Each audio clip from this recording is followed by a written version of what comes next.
Welcome, everybody, to the R&R Catcast, a fan-based podcast focusing on Montana State athletics.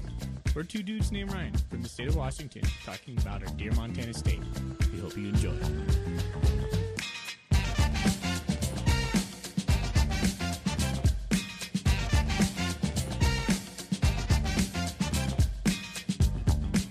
Good evening, good afternoon, and good morning, Bobcat Nation. This is another episode of Brickball, an R&R production, and once again, no Ryans on this podcast tonight. I gotta get my own intro now, because that's just becoming misleading. Tonight, I have a special guest. I've been looking forward to do this for a while. Somebody I'd now call a friend, a texting buddy for a while, but Keaton Gillogly, the voice of the Bobcats. How you doing, man? I'm feeling good, feeling rested. It's amazing what 8 hours of sleep can do to you. You just got to be going for, what is it? You start in like August and then it's just nonstop sprint. Yeah, pretty much. Months. Yeah, it's like 8 straight months. Yeah, I got into sports because I didn't want to work 9 to 5. So now I work 24/7 and it's phenomenal. Wouldn't trade it for anything in the world. You got kind of like teacher hours sometimes. So it's kind of funny, but hey, summertime. Not what I had before I got here. All right, man. So I want to start this off because I've been fascinated by this story. I thought it was absolutely insane. We've joked about it a couple times now, but I wanted to make it more public that you called, I think it was the Cal victory. Was it in the Cal game? And then you had a little trouble getting to the Brawl football game. You want to just go through that whole experience for us? Because I'm just fascinated by this thing. Yeah. All right. So travel to the broadcast world can be a little funky from time to time.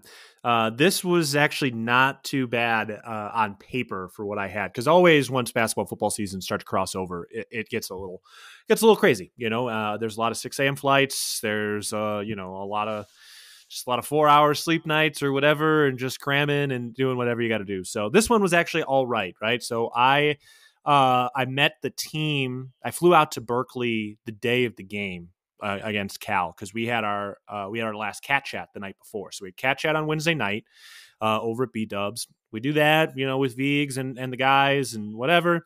I had an early flight. I had the first flight out in the morning after that. So already didn't have a lot of sleep that night, but that's, again, just the way it goes. Fly out, met the team at shoot around, and we did the game, and they won. Unfortunately, Patrick McMahon got hurt in that game, but still an historic moment and really awesome, and really the first signature win of the Logie era, which would obviously have multiple signature wins this year, which was awesome. Anyway, do the game. So that was a Thursday night, and I had a flight out on Friday. Now, there's always a question on this stuff, on how early a flight you should be taking on these. I did not take the first flight out that was going to be at like 8 o'clock or something, because the Cal game was like an 8 p.m. tip-off Pacific time. So it was a late night already, and I already didn't have much sleep because I had slept come in on the day of. So I was flying out that afternoon-ish, and I was like, all right, cool. I'll get into Missoula about like 7 or 8 o'clock. Whatever. It's a noon game the next day, so that's, as early as it gets. So, whatever. Anyway, take my Uber over to the airport. Everything's all hunky-dory. I'm on time. I got enough sleep. I even got a workout in that morning. I get on the plane. No big deal. I'm sitting on the plane, sitting on the tarmac. And we end up sitting there for like 2 hours. And the reason we sat there was not a mechanical issue or anything else. It was that big summit, whatever they had in San Francisco in November. I don't remember what it was, like the CPAC or I don't know what it was. But anyway, all the dignitaries that were in town in San Francisco that week were flying out that afternoon on that Friday. So they shut down the whole airport traffic for like 2 hours while we're sitting on the tarmac. And so we fly to Denver. We finally get off, and I'm looking at the clock. I'm like, man, I might miss my connection in Denver. Like, that's going to really screw me. So we land in Denver. I hustle over and try to see if it's there, and it's not. They didn't hold it. I missed the connection by, I don't know, 5 or 10 minutes. Like, not that much time. And of course, it's a flight to Missoula. So like the next flight out to Missoula from Denver wasn't until like 9 or 10 o'clock the next morning. So I go to customer service. All right, what can we do? All right, how are we going to do this? Because now I'm like, look, I knew this was kind of coming as I'm sitting on the plane, so I'm not really like worried yet. And I'm talking to the customer service lady, who was very helpful and very, very understanding. And we're looking, how close can we get me to Missoula. Games at noon. I had scheduled to do my pregame interview with Vegan at like 8 a.m. or whatever it was. So that was kind of where I felt like I needed to get in because obviously I don't want to throw off his schedule for the day. And all right, well, we'll see. Okay, we're looking, can't get me anywhere. And she was looking at, all the airports that were relatively nearby. So eventually we figured out, and it's like 8 or 8:30 at night at this time. The closest she can get me is Salt Lake City. Yeah. Luckily, it was a light winter, right? Because that drive from Salt Lake to Missoula could definitely be pretty snowy. It can be hairy. Yeah. Yes. So, all right, you can get me to Salt Lake City and I can rent a car. Okay. There's a flight that's leaving in 20 minutes that'll take me to Salt Lake City. So this is like 8:30, 9 o'clock at that time. Yeah. All right. Well, I hope. I was like, you sure my gear is going to get flipped over, my baggage? She was like, no, I guarantee it's going to be on there. I was like, okay, sweet. So I make a few phone calls as I'm waiting that 30 minutes, letting RJ know and letting Lamberty know and, letting my general manager, Roger Wexerbrook, know, hey, this is the situation. Here's what's happening. I'm going to get there, but like this is going to be tight. So I get on the Salt Lake plane. I hadn't had any caffeine that day yet. So I was like, all right, good. That's a good thing. I knew this was a trip I needed a lot of sleep on. So I had a neck pillow and an eye mask. And I closed my eyes as much as I could on that flight from to Salt Lake from Denver. So get there, and then I got to rent a car. And, I land at like 11:15, and I'm waiting for my gear. And I'm like waiting because it got put in the oversized stuff. So I had to wait for it to come out with like where all the skis and stuff come. Yep. And I go over, and they're like, it's definitely here. It's been scanned, and it is in Salt Lake. It's just the conveyor belt, yada, yada, yada. It takes a lot of time. So I waited like 35 minutes for my gear. And I'm wondering, all right, do I got to call Riley Cochran, the radio guy for Missoula? Do I have to call this, that? Like, do I need to borrow some gear somewhere? But I'm like, nah, they say it's here, so it's going to be here. Anyway, so finally gets there, and all the rental car stuff closes like midnight. So it finally rolled out at like 11:45 or something like that. I go down, I just walk up to the first one in Enterprise, and hey, yo, what's up? You got anything? I need a one-way to Missoula. So this guy comes back and he's like, yeah, I got one that's available for a one-way to Missoula. How do you feel about a convertible? It's like planes, trains, and automobiles at this point. Just the radio works. If it's going to get me there, man, I'm down. So again, this is why part of the reason it was so good that the weather wasn't too bad. I was like, all right, great. He's cool. I got a Mustang for you. Sweet. All right, whatever. I don't care. I'm not a big car guy. I drive a 2002 Chrysler minivan. Like, cool. You got a Mustang for me? I don't care. So we do all the sign up. I walk down. It's like a little bit of a ways to get down there. And I pass like 3 different like people that are working for Enterprise. And they're like, oh, are you the Mustang guy? Oh, are you the convertible guy? I'm like, why does everybody know I'm driving this convertible? Convertible. I walk down there and I figure out why once I get there. It was like this electric blue Mustang. It was like this royal electric blue that they gave me. And I was like, all right, sweet. I punch it in. I got on the road by like midnight, and I was like, great. I got my interview with Vegan or whatever it was. I said 8 or 7:30 in the morning. I was like, this is going to get me there right in time. I kind of posted about it. And so Vegan texted me at like 7 in the morning. He's like, you going to make it? Because his wife had seen on Instagram that I was doing this drive. Because all this happened at like midnight, like 12:30. And I'm like posting a little bit here and there. But like, if you're getting ready for the game, that's a noon kickoff, like you're asleep at midnight, or at least you should be. Yep. So I got it. I got in and started the drive. And some context to this too is it felt like, first of all, I'm from Chicago, so very, very much a Blues Brothers moment, sunglasses, half pack of smokes, and, whatever. It's dark. We're going to make this drive. I was not smoking. But anyway, so, and I had done a lot of I'd done a cross-country drive twice a year from East Lansing to Modesto, California for 9 years. So I've done a lot of long drives. So I was like, all right, great. I feel like everything in my life has led to this moment where I know how to drive from midnight to 7 a.m. to get to Missoula. And every time I got tired, I just thought of what it would feel like to miss that game in that moment. And I'm driving and I'm cruising. And at 3 o'clock in the morning near I don't know, after I passed the Montana border, a Lamborghini got on the road. And so we were able to drive together at a specific speed, which was very, very helpful. And I get closer and as you're on the 90, everybody here has done it now, but as you kind of come around the corner in the bend there and you kind of Missoula appears, the sun had just not quite started coming up, but the sky had started to change colors, and that day was really, really foggy. Remember?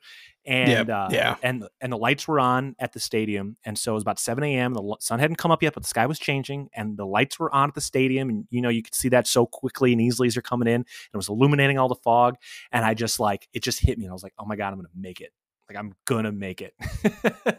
And so I pulled into the hotel, and RJ was up already, and I met Vegan for the interview. He knocked out the interview, and I went up, and RJ was like, "You need anything?" I was like, "No, I think I'm good." And I showered. Right.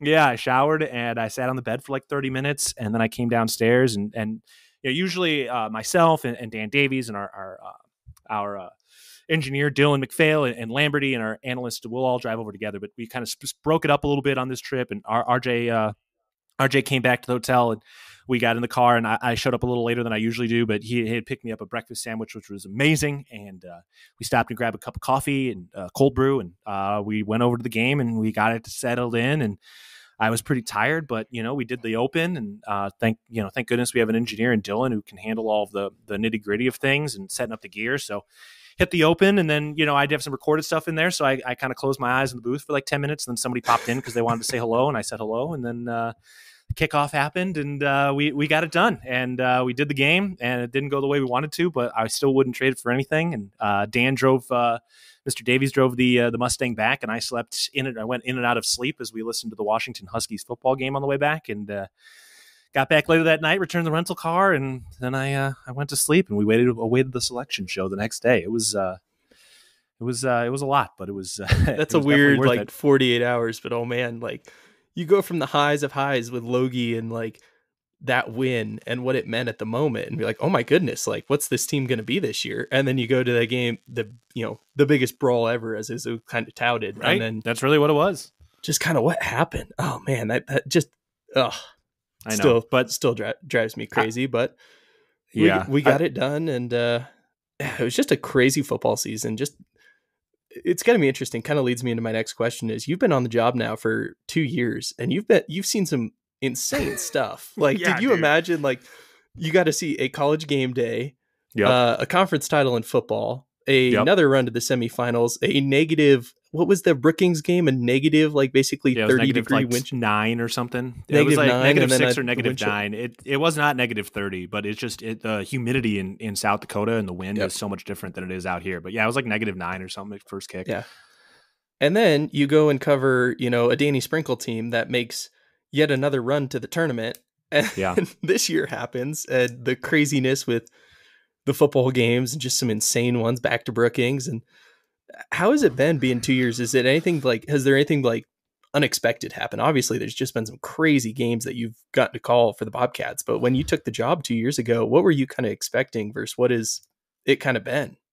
Yeah. I mean, in a lot of ways it has been kind of what I expected. The amount of moments we have had is crazy. And I just want to make sure people know that I don't take that for granted. Like, I obviously the Cubs have won a World Series at this point, but I was a long suffering Cubs fan. I'm a Bears fan, so I've had a lot of suffering. Like I just there's definitely a kinship there. Like being a Cats fan is hard. Yeah, like, it is not easy, and it includes a lot of heartbreak, and I respect that deeply. And that means that I am not for a moment, even though I just got here, taking this for granted. At all. This is a very specific moment in time in Bobcat history. But I had expectations of people really caring and the program being a very good program, win, lose, or draw. I've had a couple of people that I've known who have been the women's radio voice here. Adam Seidel was here back in like 2012 or 13 or something like that. A couple of my friends at Michigan State, the SIDs over there, they actually grew up in Billings, and so they were Montana State fans. I had some friends who have worked pro ball out here, both in Billings and Helena and in Great Falls. Jared Sandler worked in Great Falls. He's the Rangers radio guy now. So I've known a lot of people who have kind of come through here through the broadcasting ranks. So I did have a decent sense. I've driven through Montana and through Bozeman a couple of times on some of those cross-country drives. So I had a decent sense of what it would be, but nobody could know what we've had the opportunity to experience here over the last 2 years. I mean, it's just, I definitely feel very, very lucky about that. I made the jokes in Boise this year. I don't think I told you this, but I said somebody out there, a blood pressure medication company, has got to sponsor Bobcat Athletics at this point, because from what happened in the tournament this year to basically all of football season last year, like, I don't think my heart can take it. Like, I'm expecting an early death at this point with how it happens. Like, yeah. You asked me as long as they floor, win, I'll trade an early death. That's all I care. That's all that matters. Seriously. I think a lot of Cubs fans would have traded that a couple years ago. Yeah, I would have traded a lot of things for that. Yeah, I'm a long-suffering Rockies fan, so I'm sorry, they're playing. Yeah, they're playing the Cubs right now. It's not going good. I have no expectations. I watched almost every game in 2017, 2018 when they were at least a playoff team, but it's not even worth it at this point. They're not putting a product up. I love baseball too. That's the hard thing. That's one of the things I brought this up too. Is Bozeman needs like some kind of minor league baseball or something, because I feel like we'd be a pretty good minor league town. We're in a baseball desert here. That was kind of one of the things. Yeah. I don't know. I mean, it would obviously fit into the Indie Ball Pioneer League pretty easily, but you'd need a facility, and it is a lot of work. And I mean, I think a lot of people are out doing the outdoorsy stuff, at that point in the summer. But I mean, I would love it. I'd be all about it. That would be great. But yeah, I mean, it would definitely fit with the Billings and the Great Falls and all that stuff. So anyway, all my side tangents, people are used to that at this point. My next kind of thing that I have is, you've now coached two very successful, very different basketball coaches, or not. You've called two very different basketball coaches. What was the biggest difference between Sprinkle to Logie? I've asked this to a couple people now, and I've gotten some different answers. But when I saw, because I always sat on the other side of the court from the bench, and Logie always has his like arms crossed, looks very like intent. Like, he doesn't do a lot like during the game, but when it comes to a timeout or something like that, he comes off the floor just flying. Like, he has just an energy to him, where Danny just, I feel like, always had an energy to him. Yeah. And so that was what I noticed this year. And like, it was very meticulous. Like, it just felt like Logie was thinking way more, like the wheels were turning of what he was going to do. You were on the road with him a lot. What was kind of that biggest difference that you're like, oh, this is different than last year? Yeah. I think for Logie too, this year was such a specific year in terms of what the challenges were at the beginning of the year. Daniel Sally, the women's radio broadcaster, he and I talked about at the beginning of the year, like, this was going to be a basketball junkies year. This was a year where if you really loved basketball, there was going to be a lot for you. But if you were kind of just a casual, you may not really see what was happening. I think that's exactly how it played out, the way it grew. And so for Logie, like, he had a lot of perspective. He knew the hand he was dealt. He knew what his personnel was, and his goal was to get the most out of that personnel. And so you had to kind of wear a few losses. I mean, that was the nature of the beast. While Sprinkle, by the end of his time, he had the target on his back, and there were a lot of expectations there. So I think the context there is important. But as you get into like, watching them coach and how they interact with their players, Sprinkle was a little bit more on like the Tom Izzo side of things, where he's going to coach you really, really hard. He's got a little red ass to him. You know what I mean? And he proves it, right? The only way you can coach players like that today is if they really believe that you have their best interests, and he truly loves his players. But he coaches hard, and Logie also coaches hard, but from a little bit more of a place of love, a little bit more of like that fatherly kind of vibe, and I assume that's a little bit of the influence of his grandfather, being a high school coach. So there's a little bit more, and I don't want this to sound like I'm belittling it anyway, but a little bit more of that high school kind of vibe, where it's like, I'm going to really have a lot of patience, and I'm going to explain things in a different way, while Sprinkle was really kind of, I compare him to Izzo in the way he would ride you, and guys responded to it. And that's a credit to him and the staff for recruiting the right guys. And the only reason you can do that successfully is because they believe you care about them. But yeah, I would say Logie just had a little bit more of that softer touch, and Sprinkle was definitely a little bit of a sharper touch. Yeah.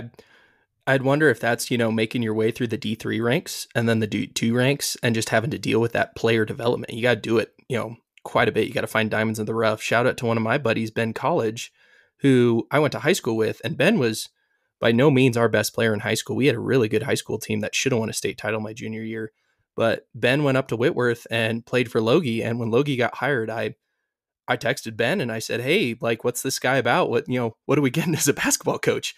And he said, he goes, "Matt Logie's the greatest coach I've ever had. He whipped me into shape. He, was patient with me. And now Ben's playing college ball overseas." And Logie told me, he goes, "I don't coach a lot of dudes in the D3 ranks that even get any sort of pro career." So that was one of the stories that I learned this year that I thought was super awesome. Is just, I got to talk to the current coach at Whitworth quite a bit in Boise, and just kind of the care that was there too. And that development it's definitely a different mindset, but it was very interesting to see that love and care and, that development side of things, which was awesome. And yeah, excuse me. But the development piece. The development piece is a big piece. That's the developing a player is a bigger pitch for Logie than it is most coaches. And I'm sure that part of that comes from the D2, D3 stuff is like, hey, yeah, you can go to a higher level. You can go to X, Y, and Z. But if you come here, guarantee you're going to be a better player leaving here than you would be leaving there. And I think that's a big part of their pitch. And that's definitely a part of coming up through the D2, D3 ranks. And, he came up through those, but he chose to go to that, right? Like Sprinkle and Logie chose two different things. Sprinkle spent over a decade as an assistant coach, working his tail off, doing all the grunt work, right? And, living in small apartments and not making a lot of money. And Logie went down to the D3 level. That's an insane story. That's right. Like that Sprinkle press conference he did at UW was insane. Right. And they went two different routes, and it's just, it's one of those things where, to each his own, and it's hard, but yeah, I mean, it seems like such a flash in the pan, and like both these guys have come up so quickly, but having grinded the way they've grinded, it is not. Preparation meets opportunity. That's what luck is. Yep. Yeah. I still can't believe this season. I've said it a ton, but the guys looked at me weird, and I came on here and they hired me for this year. And my first episode on here, I said, a great year. And my expectation for this team is we should be a semifinal team at Boise. I was like, if we get to a semifinal in Boise, I think that's a really good year. And I think that's something we're very capable of. And they both looked at me like, seriously, dude, that, and then to go all the way and win it. I mean, obviously some things fell our way, but roller coaster. I think you said it right about how things went and how like it was not a casual season. You had to be involved. You had to get to know names, and a great year to start this little endeavor. But there was weeks on here for 2 weeks where I was like, I do not want to record an episode because I have nothing good to talk about. But yeah, you were on the road with them. What was, the mood? I mean, how did they swing this thing around? Because they came home and they beat Weber, and that just kind of sparked them into it. But what did they do during the downtime where I think they lost 4 or 5 towards the end of the year, and it just kind of looked like they were cooked, to be kind of blunt. What did they do to fix that or turn around? Yeah, that was one of the questions I asked multiple guys after the championship on the post-game show, because I thought that was the most interesting thing I was trying to get at the end of the year, because they beat Eastern Washington at home, and that was awesome. And he felt like, all right, here we go. And then it was 4 straight, including that devastating loss at Portland State. That was tough, man. It was hard. But there was just a lot of faith, and credit to Rob Ford, because he was one of the guys who it's all about just coming into practice that next day. That was everything everybody talked about. How are you coming into practice the next day? Because there's nothing to do when you lose like that, and you lose in the painful way that they lost over and over and over again. They're not going to cancel the games. Nobody's going to say, oh, gee, golly, sorry, like we'll just sit our better player. The schedule still plays. There's still basketball to be played. Like, you can check out, fine, but it's only going to get worse. The only thing you can do, the only thing that's there, the only thing that matters, showing up to work and showing up to practice and going back to work is the only thing you could do. And that's what they did. And that's what Rob did. And that's what these guys did. And, that was part of the context I was talking about with Logie too. Like, the staff knew, like, obviously they wore these losses, but at the same time, like, you can't just like blow it all up. There were so many different times. I think only after the South Dakota State game was one of the only times I heard Logie really like coach these guys hard. I mean, he spent time before the first the first conference game at Idaho State in the shoot around, going around and pointing out something to everybody about like building their confidence, like why they're good, why they're here, and why you're doing what you're doing. And so he spent a lot of time building up that confidence. And when you coach a guy hard, it can be tough because you're tearing them down a little bit, and that works in a lot of ways. But I don't know that would have worked this season because you had the season's going to tear you down. It's up to the coach to build you up, and that's what they did. And that's the belief and the trust they had in Logie. And it sounds a little cliche, and it sounds a little like whatever hunky dory, but they believed in Coach Logie's process, and they continued to go to work, and they were able to bounce back, and eventually it all came together in one of the more miraculous, surreal runs we've seen. The moment I think about that I was like, ooh, that's kind of weird, and I wonder what your opinion was when we lost at home to Zack in that really disappointing game, and he gets on the post game, and did he say about 7 words to you of "this is an embarrassment, I'm sorry, this is not good," and just left? I was like, that was pretty much it. But there was a spark there too. It was like, hey, and the other thing was, we were pondering too, from being fans, at least the fan side of things, is the only way you get to the tournament, and Eastern's learned this the hard way the last 2 years, the only way you get there is winning the conference tournament. And we kind of had the thought of, Logie knew that no matter what, they were a play-in team at best for Dayton. That was the best. That was the ceiling of this team. So when we lost the game to Rocky that everybody kind of crucified us for, when we lost some of those games early, I just kept thinking, he's trying to figure out rosters, he's trying to figure out rotations, he's trying to figure out minutes, he's trying to figure out schemes, and I don't know why John Olmsted didn't play as much during the year, but boy, he became a big contributor at the end. But my kind of thought was, he just tinkered most of the season to figure out what he had, because I don't think he knew what he had. No, I mean, he came in so late. It was hard. And, for the Olmsted thing, they saw some of that in practice, but it just was not translating to games. It wasn't translating. He wasn't doing what he needed to do to be on the floor while he was on the floor. And he continued to work hard in practice, but just wasn't there. And eventually it was, and it kind of took over. It came at the best time. Yeah. And even Logie was kind of like, man, was I doing something wrong not playing him? But no, they have their process, and he what he was doing in practice was not translating to the games when they put him in. It just was not translating, and eventually it did. But yeah, Logie was a true professional through all of that, which is really, really hard. I've worked with a lot of coaches at this point in my career, and he was a true professional in all of that. And look, that stunk. He's never lost this much in his career. And so he was dealing with a lot of stuff too. And also you can't just take it out on your team. You can't just be frustrated and scream at your team. That's not going to work. You have to internalize it. Wasn't their fault too. Right.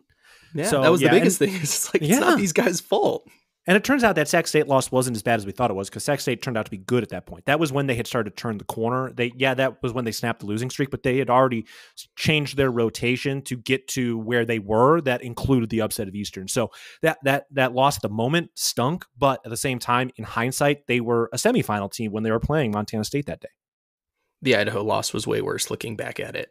That one really hurt. That one stunk. That one was sour. They were gassed. They were just gassed after the Eastern game, and they struggled to continue the success. How do you build off the success? That was a theme all year long until we finally got to the tournament, and it was just hard. There was so much X's and O's that had to happen this year for things to go right, and when you had a week to prepare, the guys were just better, and the rotation was short, and so I think we went something like 1-6 on Saturday in Big Sky Conference play. Yep. Yeah, you never knew what you were going to get on Saturday. It felt like they'd play a pretty good game on Thursday, and then Saturday was just like, well, here we go. But yeah, it's just a roller coaster. And I'll just kind of skip to this at this point. What's your opinion of Boise? Because this is my second year I've done the Boise trip. My dad gets a house. We go down there. It's a great kind of reunion. You get to meet a lot of people. You get to talk to everybody in the conference, it seems like. But I love that. I love the arena. I just love the Boise idea of it. Yeah, it is a little tough to get to. It's a long drive. Yep. But that's right. You have to drive it. I fly.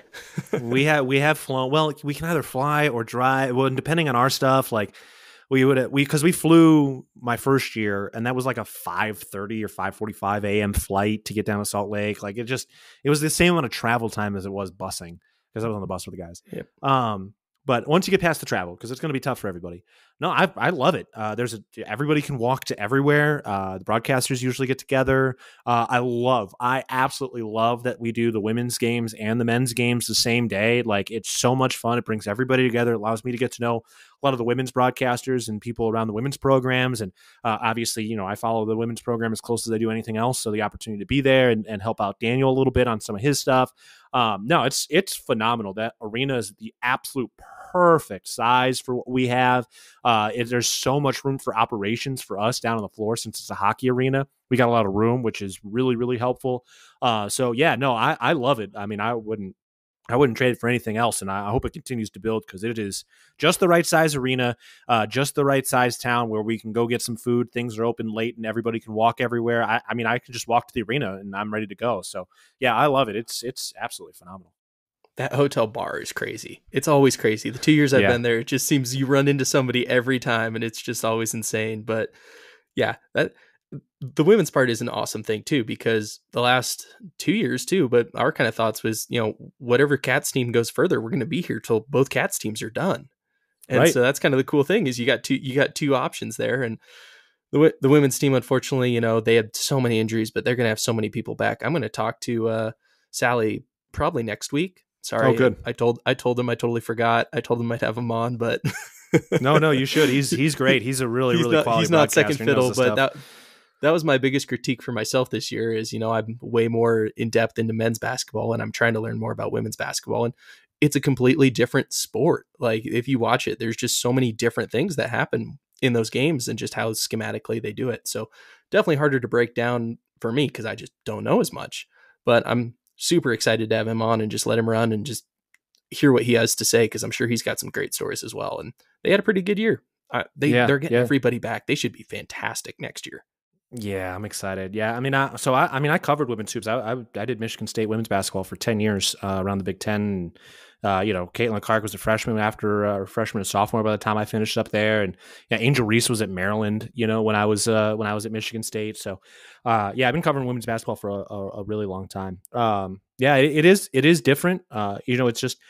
It's interesting at the college level because the court is the same size, but it plays a different size, right? Like when you're 6'6" versus 6 foot or 5'10", like each step is different. What you can do, what your skill set is different. And that does lead to different X's and O's. And that's what I enjoy. I just love basketball. And so it's just a different style of basketball, better, worse, whatever. You can say whatever you want, but like, it's just a different style of basketball. The players are different. And the other part of it is just the individual. Like Trisha Binford is amazing. She is a Bobcat. She's going to go into the Bobcat Hall of Fame. Like she's going into her 20th year. Like she is a living legend and she is phenomenal to work with. I love talking with her for Cat Chat every single week for all the TV shows. And so, yeah, it's a lot of fun. And they're going to be, this was a reloading year and, Malia Egan went into the transfer portal. But other than that, you're feeling pretty good with Jansen and Lamardo announcing they're coming back. We knew Lexi Deaton was going to come back, but they officially announced it. So you've got a strong senior class. You say goodbye to Madison Hall and you say thank you because she crushed it. And then you've got a freshman point guard. You got another point guard coming in and you got some size. Mara Dykstra is only a junior. Like there is some real talent on that team. So yeah, I'm really excited for what they're going to do. They survived this year. They had a phenomenal season for what they had, and now they can thrive this next year. Yep. Hopefully no injuries next year. Just that was so it's sad when those just derail a season and just tough. But last two things I have, we were on standby watch for an emergency podcast if Logie took off, but we found out he is staying. Gosh, if you're a Cougars fan, you could just kind of hate Montana State with Sprinkle coming over and then Logie stays. No longer really a Pac-12 school, which it really stinks what's going on with Oregon State and Washington State. It just sucks to be a fan base that has to go through that kind of stuff. But yeah, you don't have to learn another coach next year, man. You gotta get to know the same coach. And I'm sure there's a lot that goes into that relationship and trying to build that kind of just learning of their players and stuff like that. But now you get another year of continuity. We got one player in the transfer portal, Eddie Turner at the moment, but we'll just see. I had no idea what his situation is if he's just looking for another thing, but we'll see with that. But we got a lot of returning players coming back. McMahon will be back hopefully next year. Lekalot will be back. Boy, what a season he had in just development. But just a lot of great dudes coming back next year and super excited to see what we're going to be. So just kind of what was your kind of thoughts going into, I mean, end of the season, and just kind of little news bumps. We'll finish with that. Yeah, definitely excited that he's coming back. I can only imagine what that 24 hours was like for him and his family, trying to figure that out. And yeah, it's not a Pac-12 job anymore. I mean, they're going to be playing in the WCC, and I'll be really curious to know what the numbers are when it comes out, because obviously the previous coach was making over $1 million there, but I would be shocked if that's what they were still offering at that point. I would not be surprised if they're trying to cut down on some of their expenditures and that sort of thing. And now they hired David Riley, the Eastern Washington, head coach, which is crazy. And that really opens things up for the league next year. But, for Logie, like I'm sure they were offering more, but it obviously wasn't enough. And Sprinkle turned down a job after the 2022 season as well. And that turned down for him as well. And, for Logie, like it took him the year to get everything settled. And now I'm sure he feels like he's going to just dominate next year in a way.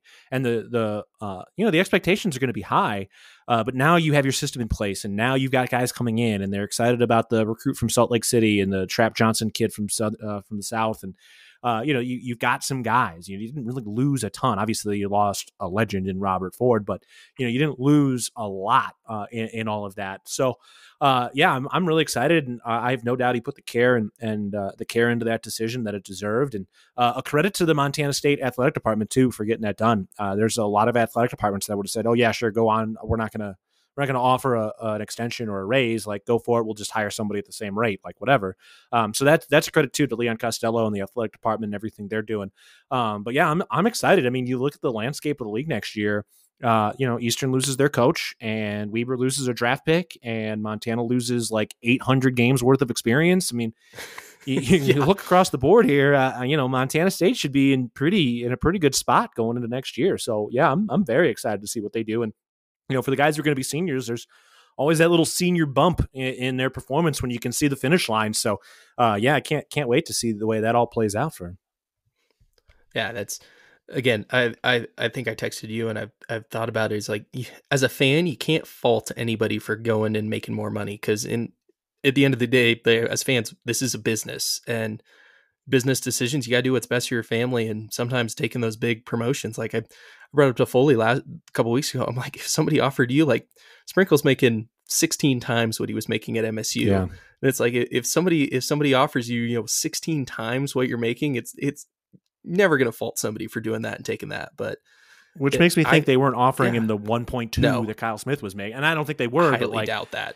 If they're basically, if any school offers you $1 million versus when you're making, this is all public, but when you're making 200,000, like, you have to take it, especially if you sign a 4 or 5 year deal. Like, the security you get for your family, for you and your wife, like, your wife doesn't have to work if she doesn't want retirement. To. That's right. Kids' like, college. That's kids' college paid for. That's grandkids' college potentially paid for. I mean, that's crazy how, that's generational stuff sometimes. But right, which makes me think that that's not what they offered, and it makes me want. I'm sure this is all going to come out at some point. I'll be very curious to see what David Riley is getting, and again, it's a credit to the athletic department, and it's a credit to the fan base. I mean, how many times did Logie point out the fan base that showed up for that home game against Portland State when they were on the losing streak? Like, that was I don't want to be too hyperbolic here, but that moment with that fan base and that crowd and that energy and that context, that could be the reason they went on the run. That could be the reason Logie stayed. Like,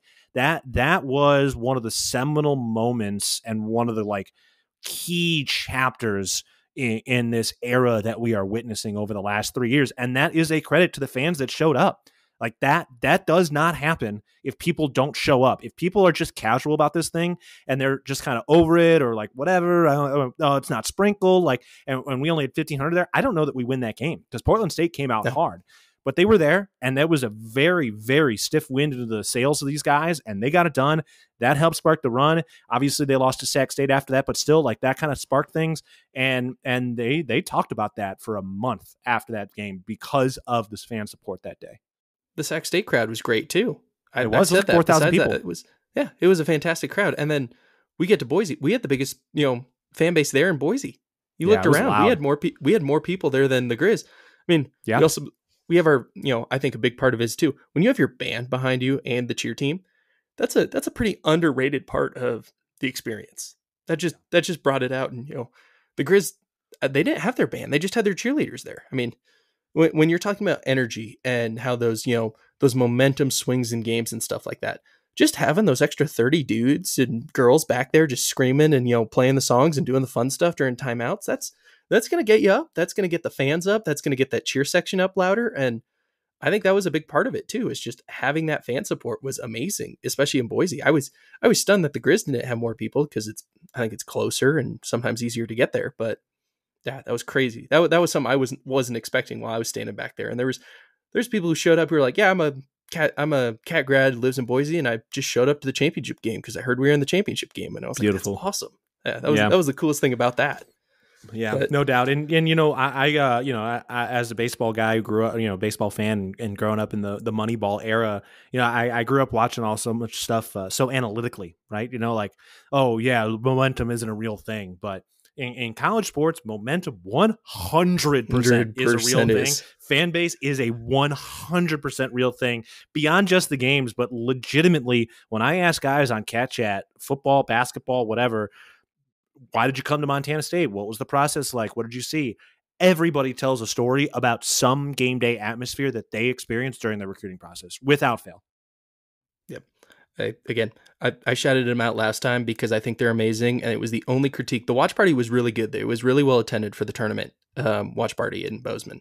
The only critique I had was they hired a DJ and they didn't let the in-game stadium kind of dudes who play the music do their job. Oh, okay. And so when we were late in that game, when it was Tide, Grambling made the comeback, we didn't have Timmy trumpets or any of like our signature music bumping. I was like, and it took the the air a little bit out of the sails, I thought, in that building too. And that's not the momentum. We're thousands of miles away from Dayton, but it was just like, oh boy. And then you just have some DJ playing random pop music, and it's like, come on, dude, like play the hype music, play what we're known for. Yeah, we need it now. Yeah, even in a defeat, one of the moments that I think about is I came off the press box in the North Dakota State game. I was standing up on the press box, and I looked at the guy next to me with about 3 minutes ago. I said, if we win this thing, the field's getting rushed, and I'm going down there to rush the field. So I'm standing there in the BAC end zone, and it's right as we had punted back to North Dakota State to go to overtime. And the juice in that building at that moment was just uncontrollable. I just thought that was crazy. It was just, it's tough. As tough as the game that we lost, it was just insane. And I just think back to that. It was like, this is big time. For an FCS game, this is as big as it gets with this crowd. I know. And we can be, we can be as excited as we were last year for this year as well. Last year didn't go the way we wanted, and there were some low points and all of that, but didn't lose a ton. And these guys are ready to go. They are hungry, and it's Tommy Malot's senior year. Tommy Malott is your senior. Brody Grebe is your senior.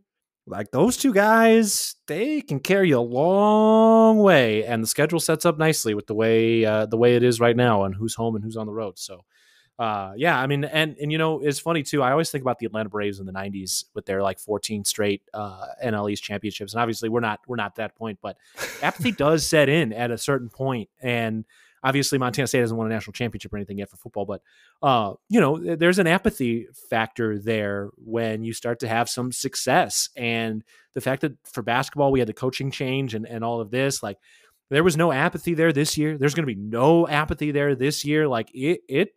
I don't want to be hyperbolic here, but I mean, I'm pretty excited about football season. When you look at what the roster looks like, yeah, we lost a couple of guys, but there's guys that are right there. And yes, there's a few Achilles heels here and there, but everybody's going to have that at this level at this time. And with the way the schedule shakes out, I mean, we should be ready to go. We're going to have some fun. People should be optimistic.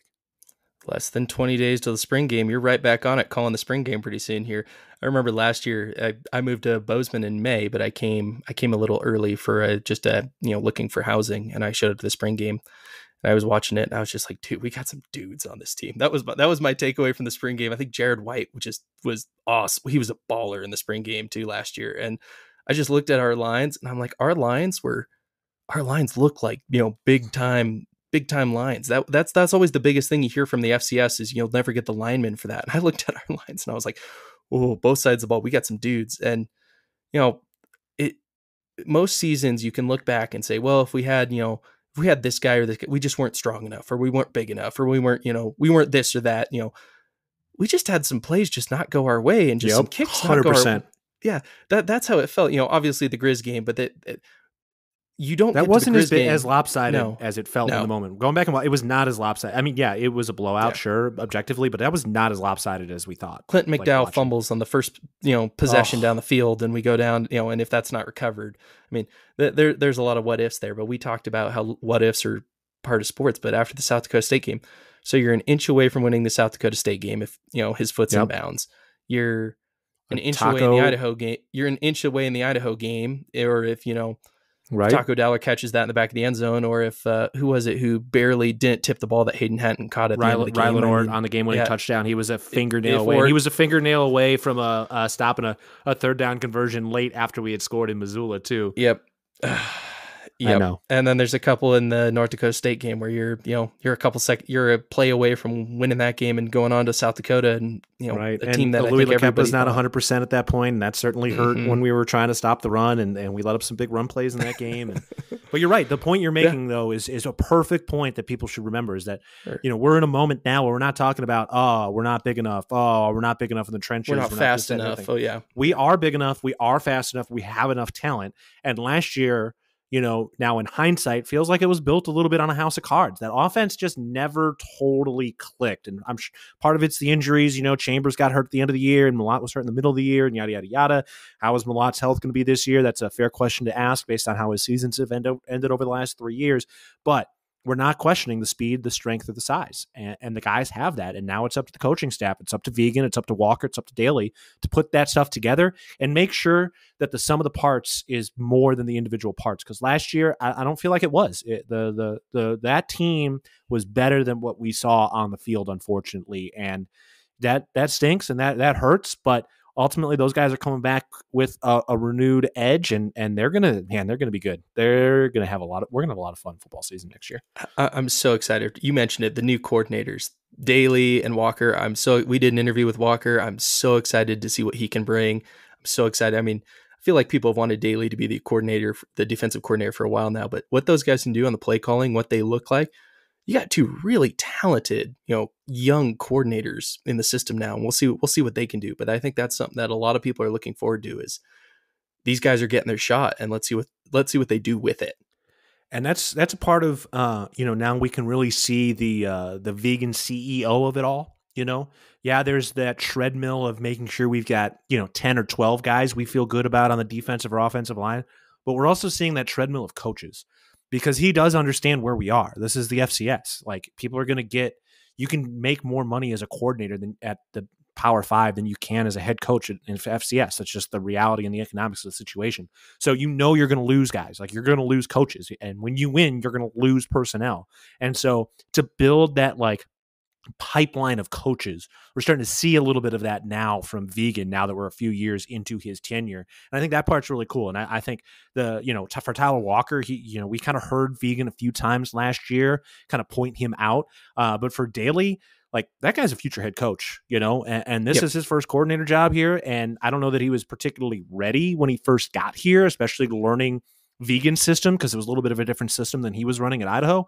But he's here now, and he's from Helena, and we know his whole backstory. And now he's here as the defensive coordinator, and there is a deep roster of coaches on this staff, so that whenever a piece of the personnel moves on, there's somebody who can step in, and it's not a titanic or tectonic shift in that. And that is very clearly a focus of what Vigen is trying to run and what he's trying to put together here. And that should make people excited, because, it's not when we see success, it's not a flash in the pan. It's a result of a lot of hard work and a lot of process, and it's not smoke and mirrors.